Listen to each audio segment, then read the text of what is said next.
شیخ علی اکبر نہاوندی ایک قصہ نقل کرتے، بہت ہی جالب قصہ ہے۔ کہتے ہیں میں حلہ گیا تو میں نے دیکھا ایک مقام بنا ہوا تھا، مقام صاحب الزمان۔ لوگ وہاں جا رہے تھے، اپنی دعائیں مانگ رہے تھے، ان کی دعائیں بھی قبول ہو رہی تھیں۔ میں نے وہاں کے لوگوں سے پوچھا قصہ کیا ہے، سبب کیا ہے، لوگ یہاں پہ آ رہے ہیں اپنی دعائیں مانگ رہے ہیں۔ تو وہاں کے کچھ رہنے والوں نے علی اکبر نہاوندی کو بتایا کہ یہاں پہ ایک شیخ علی حلاوی رہا کرتے تھے، جو روز نمازوں میں امام زمان سے شکایت کرتے تھے اور چلاتے تھے، کہتے تھے امام زمان آپ تشریف کیوں نہیں لا رہے ہیں، حلہ میں کتنے آپ کے چاہنے والے ہیں، سارے عزادار ہیں، سارے مولائی ہیں، سارے ماتمی ہیں، سارے فلان ہیں، مولانا تشریف کیوں نہیں لا رہے ہیں۔ یہ سارے افراد روز اپنی نمازوں میں یا صاحب الزمان یا ابن الحسن العسکری عجل علی ظہورک چلا رہے ہیں، مولا آپ ظہور نہیں فرما رہے ہیں، تشریف نہیں لا رہے ہیں۔ یہ ایک دن جنگل میں گئے، فریاد کرنا شروع کیا، بکا کرنا شروع کیا، مولا تشریف لائیں،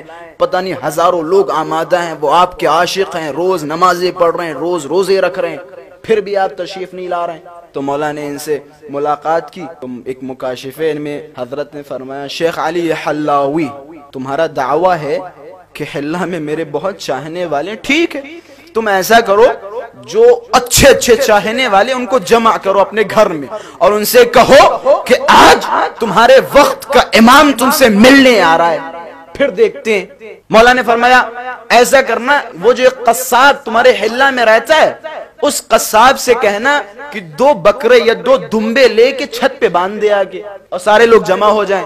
یہ صاحب گئے، شیخ علی حلاوی ایک ایک کے پاس گئے، جو بڑے بڑے ان کی نظر میں بڑے بڑے مولائی تھے، مولا کے چاہنے والے تھے، امام زمان کے عاشق تھے، ان کو چنا۔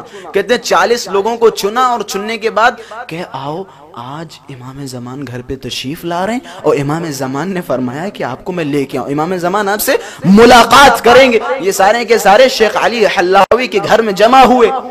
اب جب جمع ہوئے تو سارے تسبیحوں پہ تسبیح، زیارتوں پہ زیارتیں، دعاؤں پہ دعائیں، رو رہے ہیں، پیٹ رہے ہیں، امام زمانہ سے ملاقات ہونے والی، امام زمانہ سے ملاقات ہونے والی۔ اتفاق سے چھت کے اوپر سے آواز آئی شیخ علی حلاوی ذرا قصاب کو اوپر بھیجو۔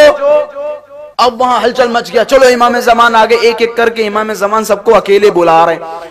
یہ قصاب چھت پہ گیا، چھت پہ گیا تو امام زمان نے اس قصاب سے کہا، پہلے سلام دعا ہوئی کیونکہ قصاب کو امام زمان چاہتے تھے۔ قصاب سے کہا وہ 2 بکرے کیا کیے کہ مولا یہ بندھے ہوئے ہیں، ان میں سے ایک کو ذبح کر دو۔ ایک بکرے کو ذبح کر دیا۔ اب جب ذبح کیا تو تازہ خون پرنالے سے نیچے گرا۔ یہ سارے کے سارے میدان میں بیٹھے ہوئے تھے، حیات میں گھر کے آنگن میں بیٹھے ہوئے تھے۔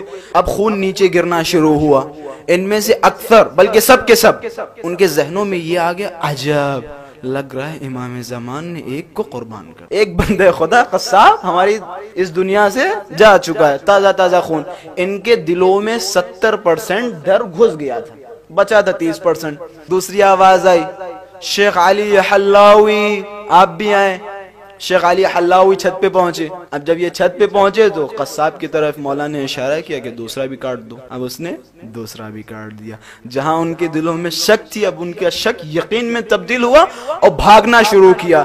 پھر امام زمانہ نے شیخ علی حلاوی سے کہا شیخ علی حلاوی اب تم جاؤ نیچے، جتنے بھی میرے چاہنے والے ہیں ان سے کہو کہ اب امام زمان تمہارے پاس آ رہے ہیں۔ اب جب شیخ علی حلاوی چھت سے نیچے اترے تو چپ چاپ کھڑے ہیں، دیکھ رہے ہیں، ادھر دیکھ رہے ہیں، ادھر دیکھ رہے ہیں، کوئی نظر ہی نہیں آ رہا ہے۔ اب پریشان بھاگتے ہوئے امام زمانہ کی خدمت میں ہے، سر کو جھکایا، آنکھوں میں آنسو کہ مولا مجھے معاف کر دے، مولا مجھے نہیں پتا تھا کہ آپ کی غربت اس قدر ہے، مولا مجھے اندازہ نہیں تھا۔